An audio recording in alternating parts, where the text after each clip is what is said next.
ba ang pagmamahal sa Diyos? Simba? Panalangin? May iba ka ba?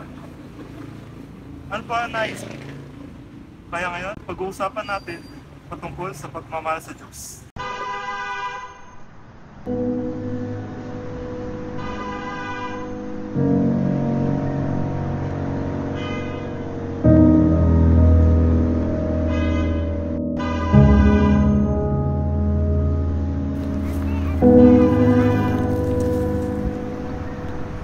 Ako po si Erjan Nase, na ang inyong tagapagsilata patungkol sa pagmamahal sa Diyos ng grupo.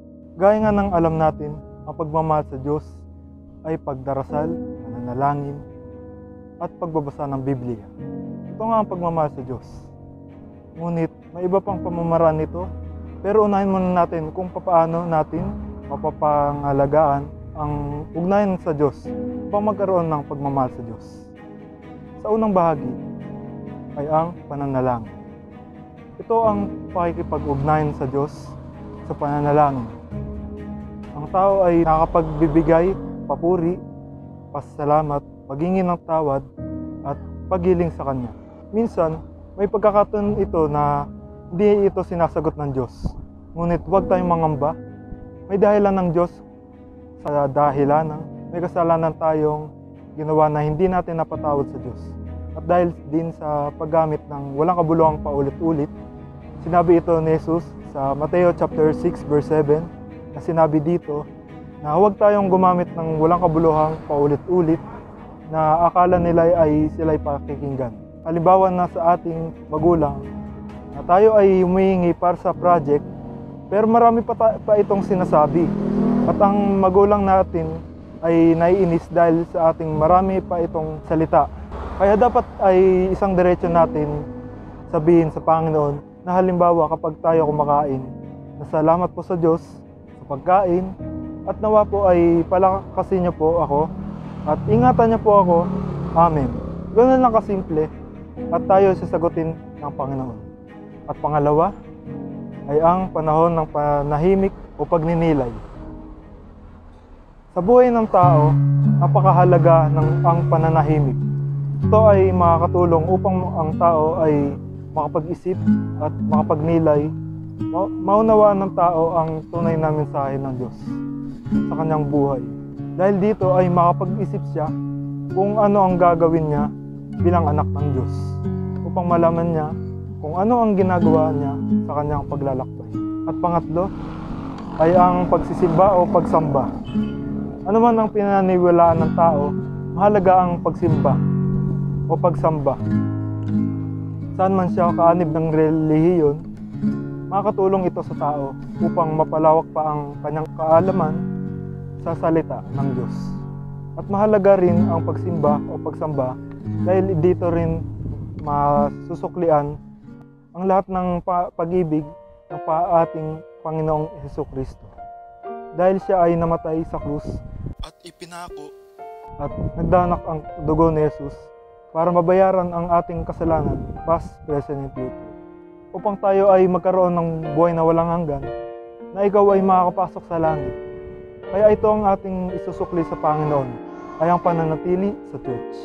Gaya nga ng nasulat sa mga awit, chapter 116, verse 12, na sinabi doon na anong ating isusukli sa Panginoon sa lahat ng kabutihan sa akin. Nasusuklihan natin ang pag-ibig ng Diyos sa pamamagitan ng pagsimba, pagkakaroon ng ministry, pag-aayuno, at pag-iingat o paglilinis ng church. At pang-apat ay ang pag-aaral ng salita ng Diyos. Sa pamamagitan na ito, lubos natin makikilala ang Diyos.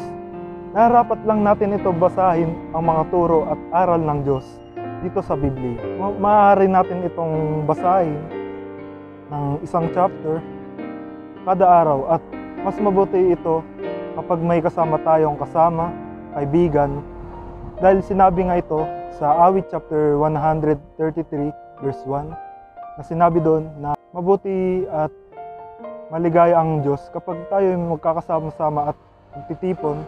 Kaya masaya ang Diyos kapag nagsasalo-salo ng salita ng Diyos kasama ang ating kapwa. At At ang Biblia rin ay lumalarawan sa spiritual na gatas na sinabi sa 1 Pedro chapter 2 verse 2 na gaya ng bagong silang na sanggol ay mithiin natin ang spiritual na gatas para tayo ay lalong sumagana sa salita ng Diyos. Kaya kailangan natin basahin ito araw-araw upang mabusog palalo tayo sa salita ng Diyos. Natulad na ginagawa natin kapag tayo ay kumakain ng 3 times a day, breakfast, lunch at dinner, kaya dapat ganoon din ang pagbabasa ng Biblia. At ang panlima ay ang pagbabasa ng mga patungkol sa espiritualidad. Malaki rin ang naitutulong nito ng pagbabasa ng may kinalaman sa espiritual. May aklat na buod na rito ang babasahin at mayroon itong paksa patungkol sa buhay ng tao, paano mamuhay bilang anak ng Diyos, at marami pang klase ng paksa na nanggagaling rin naman sa Biblia. Upang mapadali ang paghanap nito, pag mahirap ito, hanapin sa Biblia. At ang panghuli ay ang pagmamahal sa kapwa. Ito ang hindi natin alam sa panahon ngayon, na nag-aaway-away yung mga tao ngayon, nagpapatayan. Ito rin ang suliranin na hinaharap natin dito sa mundo. Akala rin natin ang pagmamahal sa Diyos ay pananalangin, pagbabasa ng Biblia, at pagsamba. Pero may iba pang pamamaraan nito, kundi ito ay ang mahalin ang kapwa. Ito rin ang iniutos ng Diyos pagkatapos mamatay ni Hesus Kristo. Magbibigay po ako ng halimbawa patungkol sa pagmamahal sa kapwa. May isang estudyante na hirap sa kanyang aralin. Siya ay galing sa hirap na pamilya.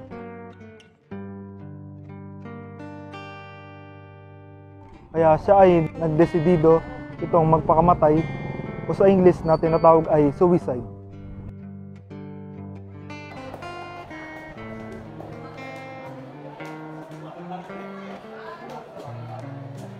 Ngunit pinigilan siya ng kanyang kaibigan dahil siya ay sinundan.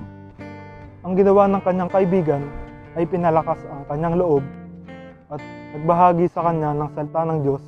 Binahagi niya kung ano ang ating purpose ng kanyang buhay.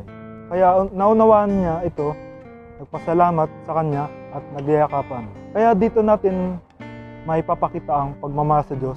Kung ano ang purpose ng ating buhay. Para ba mag-aral? Para ba magtrabaho? At sabihin din natin kung saan siya patungo, kung siya ay namatay na hindi niya alam ang kanyang purpose. Ang purpose ng ating buhay ay makasama ang Diyos at magkaroon ng buhay na walang hanggan na sinabi sa Mateo chapter 11 verse 28 na lumapit tayo na nabibigatan sa buhay at tayo bibigyan ng kapahingahan.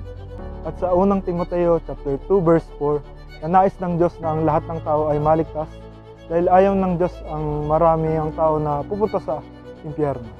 Kaya nagre-resulta ito na mahal natin ang kapwa kapag ibinahagi ang dakilang pag-ibig ng Diyos. Ito ang iniutos ni Jesus, ang pag-ebanghelismo pagkatapos niya mamatay sa krus. Kaya hanggang dito na lamang mga kapatid.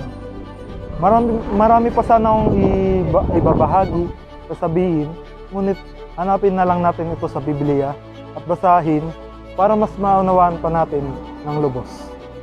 Nawa ay maisabuhay po natin ang pagmamahal sa Diyos at sa kapwa. Ako po ulit si Earl Nase, galing ng Group 1. Sa Diyos lamang ang papuri at pagsalamat. Maraming salamat.